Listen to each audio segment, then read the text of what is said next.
So we're halfway through Inktober and I'm a bit behind on my shares this year. It didn't really start very well as I posted my first share a day late, and I've actually managed to increase my lateness by a couple more days. Yay me!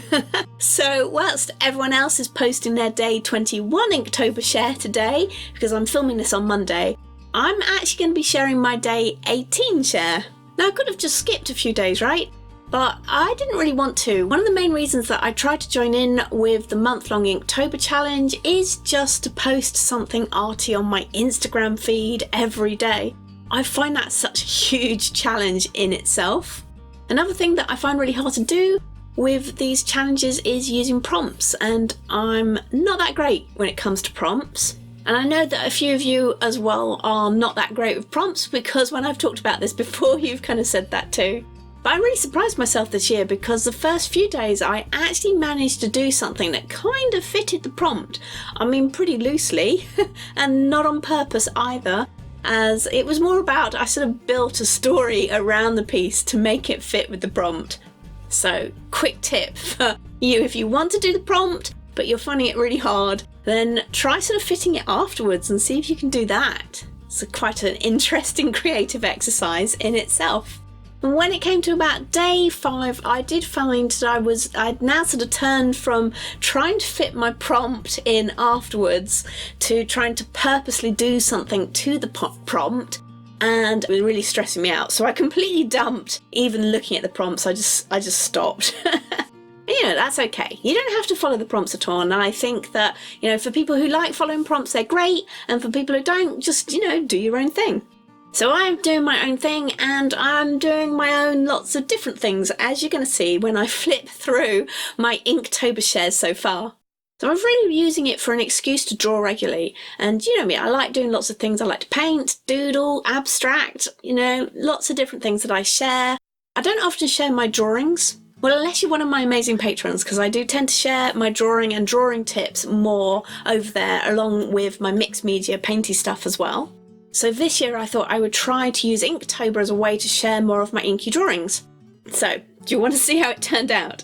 Let me flip through the art that I've done so far for Inktober, and so the first half of Inktober, and I'll show you some of the tools that I've been using as well along the way. So my first share started with an inky doodle, just using a ballpoint pen, and it was kind of just like to get me started really. And it was a really inky ballpoint pen, so I ended up just splotching everywhere. And I didn't have a tissue with me to sort of wipe off the splotches, so they just ended up all over my page. So then I closed the book to purposely splodge the excess ink onto the opposite page. So yeah, that mess on the opposite page, that is actually a purposeful mess. Sometimes I just like to do messes as well. Messes can be fun. But now I'm kind of warmed up, I launched into my Inktober properly, and it's time to break out into the animal sketches. This is what I was hoping to do more of for my Inktober. And just as an excuse to practice more of them and just do them regularly.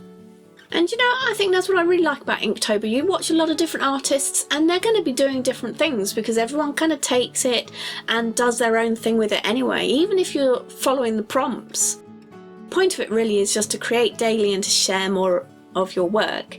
And if you pair that with working on something that you really want to get better at, then that's really going to help, because regular work is how you get better at something. I mean, we all know that, right? I did these 2 pages on the same day and shared both for my day 2. The hair was done with 2 brush pens, and the abstract was just done with 1 brush pen. And it's the Unipin brush pen, which is one of my favourite brush pens. I have used quite a few, and I've listed everything that I'm using in the description for those of you who like your brush pens. I do actually get quite a lot of questions about them, so you can find them there. For day 3 I sketched a negative space image of a tiger with my Unipin brush pen, and then coloured his eyes in with colouring pencils. I really love the way he just stares at you. Now the prompt for that day happened to be bait, and I think that we're pretty much the bait in this one, don't you? I used the same brush pen for the doodle on the right hand side, But this time I didn't actually share that page as part of that day. It's just another page in my doodle diary. I mean, you don't have to share everything that you do whilst you're doing Inktober. Some days I only managed to do one thing, particularly if it was a complex drawing or a complex doodle. And then other days I found myself sort of knocking out page after page after page. Now, day 4, the prompt was freeze, and I tried to purposely work to the prompt this time and made some doodle patterns that were inspired by the type of cracking pattern that you get in ice. And you know what? This was actually really fun to do, so I would really encourage you to give it a go. So take something natural like ice or grass or clouds or anything really, wood patterns, anything like that, and then just find the abstract pattern within that image and let that inspire your work.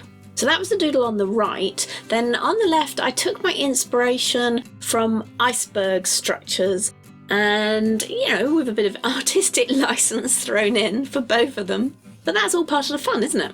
Back to some animal drawings for my day 5 share, and it actually took me quite a while to place the fox head, and I did a few attempts in pencil first, and I don't know what was going on, but I was just having difficulty scaling and placing on this page. But I got there eventually, and once I'd roughed out the sketch in pencil, I then went in and focused very much on coloured pencils for this, because I really wanted to get the texture of the fur and the changes in colour in the fur. So that was really what I was looking at, and then I added in the black brush pen for some of the details.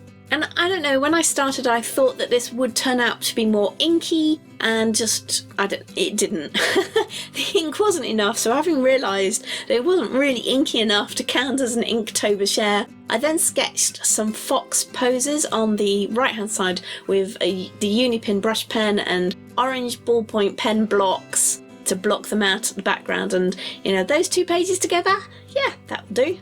Now for day 6, I thought I would completely change things up a bit and go for a full-on ink wash painting. I just wanted to try this out. Now the ink that I used was actually a fountain pen ink, and it also has a bit of sparkle in it as well, although it's very subtle sparkle for this particular ink. Now I absolutely love this colour, and this fountain pen ink, if you oversaturate it, you also get a lovely red sheen on it, which is nice. It doesn't come through on this ink wash picture because, well, I was using water with it, so that kind of stops it from saturating. But when you're writing with it or you're sketching with it directly, it has a really beautiful sheen to it. Now to do this wash, I poured out a little bit of the ink and then used a brush and water as well to get this, and I just layered it up, layered it up, layered it up. So I penciled in the whale first, then blocked out the outside before working on the whale herself. Up until now, I've been working exclusively in my daily doodle diary, but for the ink wash whale, I did her on an Archer's watercolour block, paper block. I mean, the doodle diary would not have coped with a lot of water or ink wash. And I think I wanted to break out as I was starting to feel a little bit restricted by the diary format. I think that's what was going on with the fox, and why it took me quite long to get the position and the perspective right on the fox. So I thought for the next piece, you know, just break out, do something different. But then when it came to day 7, meet Gertie the giraffe. She was my day 7 share, and she just fits perfectly into my daily doodle. So what you're actually seeing here is both my day 7 share and also my day 12 share, because I doodled in some leaves on the opposite page for her, and I thought she was looking a little bit hungry, so she definitely seemed a lot happier when the leaves came in. I penciled Gertie in first, then inked her with another one of my favourite brush pens, which is the Pentel Refillable one. This is another one that people ask me a lot about, and so I've listed it below so you can see it. Now I did the leaves directly with a grey version of the same pen, because you can get it in 3 colours now. You can get it in black, grey and in sepia too. So the leaves were done with the grey just directly. I didn't pencil those ones in, and then I went back over them with the Unipin brush pen for those. So animal images were starting to take over my Inktober shares, and the next one was a chicken that's all been done with brush pens, and there's a lot of sparkle on this one because I was using the Winkers Stella pens, if you've come across those. I also used a few of the mermaid markers in this one too, but it kind of really depended on the colours that I had and the colours that I needed for this. And this time I'm on a student grade watercolour paper. The whale ink wash was done on an artist grade watercolour paper, in case you were wondering. One of the things I was trying to do with my chicken was to find different ways of using the brush pen to just really add lots of texture to her and give her some more life, really.